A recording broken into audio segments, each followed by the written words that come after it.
Let's talk about the art of flirtation. I think in the digital age, this has kind of been removed from our everyday, from our vocabulary, from our actions and our etiquette, and we're not really sure if we are flirting or if we're not, and how we're actually coming across when we do like someone, if we are interested, and if we want them to know that we do like them. So I did what any millennial would do, and I Googled it, how to flirt. And it turns out that it is all about human connection. And I know that this can be quite tricky because a lot of us are meeting on dating apps now, so a lot of that initial conversation is happening via text or video calls or anything like that. So it's really difficult to implement some of these, but I'll try to give some tips for both real life and also online interactions as well.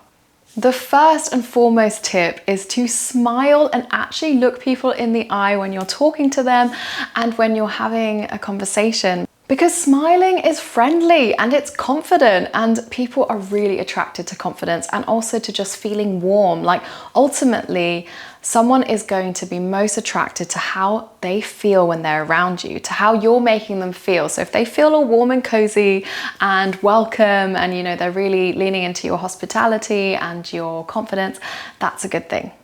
Curiosity is my second point because it's a huge part of flirting. Ask this person thoughtful questions. A great conversation starter is seeing if there's something that you can observe or notice about them, which you can then bring up. It's very specialized, it's very individualized. And the only example I can give, which really is only applicable probably, I don't know, maybe if you're seeing someone in the gym or if they're like early 20s, like if they're wearing a band t-shirt, and you can bring up, you know, the specific band, you can talk about music, you can talk about whether they've seen that person or the band recently. And you know, there's just like an in, it's like, I've noticed you, I've observed something very specific about you, and I'm going to bring that up now. This very individualized approach, it makes that person feel like you genuinely want to get to know them. But don't forget to also share parts of yourself as well. It's really easy to get into a conversation with someone and to just throw questions at them and to almost just make it a one way. So you're just like asking them, but you're not sharing details about yourself too. So don't forget to do that. If it's like a story that you can also add an anecdote in, you do also want to be letting them get to know you as well, because you also want to, you know, put yourself in there and see if you work as a good match. And you can be flirty about bringing yourself and inserting yourself into the conversation. You can say things like, oh, are you not going to ask me about that as well? In a very sweet way. You don't want to say it in a like, oh, you're not asking me, but more just like a playful way. Or you could say, oh, that really reminds me of a story that I'd love to share with you. And that's really nice because it's like, that reminds me. So it's something that they have said that has made you think about something and you want to share it with them. And that's a nice line. So it's like, oh, that really reminds me of something that I would love to share with you. And try to be playful and to laugh together. Like science literally says that laughing together enhances that connection. So definitely be playful. And a lot of what flirting is about warmth and validation. So pay them a compliment. And you know, if this is towards a man, try to pick, you know, masculine things you can compliment them on. So like, oh, that was really courageous that you did that, or what a strong idea, or whatever it is, just, you know, try to tailor it. The compliment can really be about anything. It can be about something they're wearing, about their hair. It could be about maybe they're carrying a book and you're like, that's such a great book. Like you've got really good taste in literature. Or, you know, if you're going out for coffee or something, even bringing in this thing like, oh, that's a really interesting coffee order. I've never thought about that. Like just trying to show that you're interested, intrigued. You've got that kind of respect and that curiosity about them. And if you feel comfortable to poke fun at them very, very lightly, you want to make sure it's lightly, you don't want to come across mean, but it's just like a nice bantery thing to do. And you can also poke fun at yourself, because I think this is a good way of showing that, you know, I'm you know, showing my whole self to you, and I'm also being humble, and I'm also, you know, allowing you to see the not so perfect parts, because none of us are perfect. So you're poking fun at yourself, being like a little bit self-deprecating of humor, but in like still a way where you are maintaining your dignity and your confidence.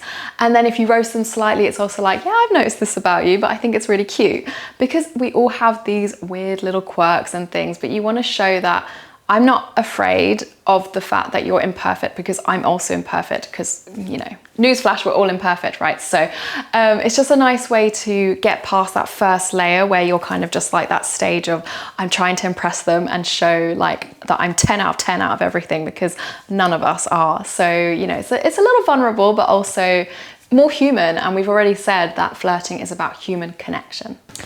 And then there's using subtle body language. So eye contact obviously always shows that you're fully present, that you're interested, and that you're really like, you are there, you're there with them.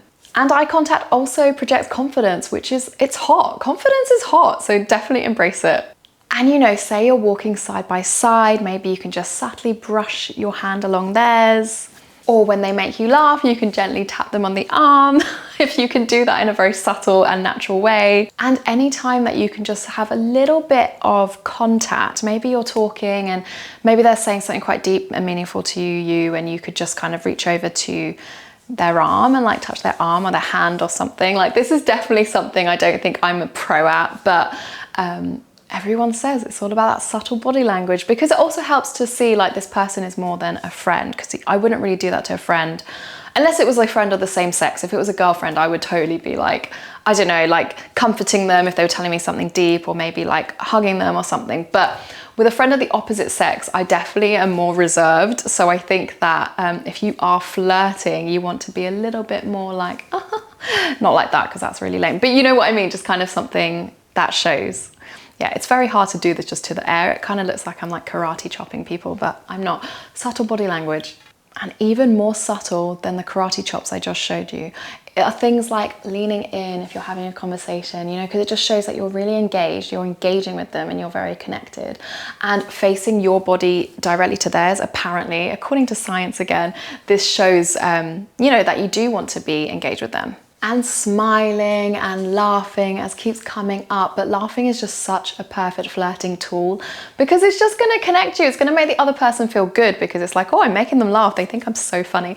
And obviously everyone just looks so attractive when they're smiling and when they're laughing and when they're having fun. So it's gonna like up your attraction level and up your hotness as well. So that's also a plus. And then for the more subtle flirting, if it's maybe across the room or at an event, you want to make sure that if you guys like meet eyes, that you're holding that eye contact for a little bit. You know, if they just happen to glance at you, you want it to turn into a little bit of a gaze, because it's like a, oh, and then maybe look away. That's like a very Jane Austen way of doing it, like, oh, looking away. But there is something in that, because you know, again, you're trying to make that connection. You've got that eye contact and that gaze, so try and hold it if it's not awkward. And drop hints. So, you know, if you had a really lovely time with them at another event, tell them that. Say, you know, I had such a fun time with you at the last event, or I just love how much you make me laugh. You know, something that is directed at them. It's a very obvious hint that way, but also in a way that is safe, because it's not really like an outward ask. It's just a, I have so much fun with you. And it just, yeah, it's gonna make them feel good. Now we're moving on to the digital kind of space. So if you are texting someone, a really good way to flirt over text is to continue to ask questions to show interest, but to also share little snippets of your day. Like, it's attractive to show that you have your own life, your own hobbies, your own things that you're getting on with, but B, it's also trying to include them in that. So maybe you send them a photo of an amazing meal that you had at a new restaurant you tried, or a picture of your pet, like, or your dog, you know, out for a walk that you thought was really beautiful, or, you know, somewhere that you've recently discovered in your city, or whatever it is, just something that includes them, opens up the conversation so they can ask you questions about that, and also makes them feel included, because I think things like photos over text really help that, especially if it gives visuals of your life and your lifestyle. So try to pepper those little snippets in, because it just helps them to feel more part of your life, and then hopefully this will lead on to more. And you want to keep conversations going at a natural pace. I'm sure you've probably heard about how mirroring body language is really successful when it comes to trying to establish a friendship or relationship with someone. And it's kind of the same with text. You want to try to mirror some of their cadence, the pace, like how many times are they texting, how often. See what works for you, because obviously you do also want to be genuine. If you're an everyday texter and the person's texting once a week, that's just not going to work for you. And also you do want to also present yourself yourself genuinely and authentically, because, you know, again, if someone's just going to text once a week, that probably isn't going to work for you. But try to meet somewhere in the middle to just mirror that cadence, because that also helps to make the conversation feel more natural and to flow more. So I hope some of those tips help with your journey of flirting. I would love to hear how some of them work. And you know, ultimately, compliments are just such a beautiful way to open up a conversation. It's something that I'm trying to do more of, and I actually do with women, because I so often see women who just look amazing. They just have a beautiful haircut or a really lovely dress. And sometimes I walk past them like, I just wish I told them that. Because, you know, when a stranger gives me a compliment, like completely freely with absolutely no expectation in return, it just feels so good, and it fills you with like this pep for the rest of the day. Like if I'm just walking out and someone says to me, oh, I love your dress, and you know, it's just like a passing comment that they've said, you know, as they're literally physically passing me, so I may never ever see that person again. It's just like oh, that made me feel really good, and it's something that I hold for the rest of the day. So I'm trying to be better. I don't do it as much to men because I do think it is a flirting tactic. So if I do it to a man, he probably will think I'm flirting with him. So maybe I do need to do it more with men that I could be interested in. So we'll see. Anyway, good luck with it, and I hope that we can bring in this art of just socializing, of etiquette and manners and flirting back into our society. I know we live in the digital age and everyone has their AirPods and stuff in, but it's just really nice to have those connections with people on a daily basis, even if it's not a flirting connection, just saying hello to a neighbor or someone in your community. Anyway, as always, God bless, and I'll speak to you next week.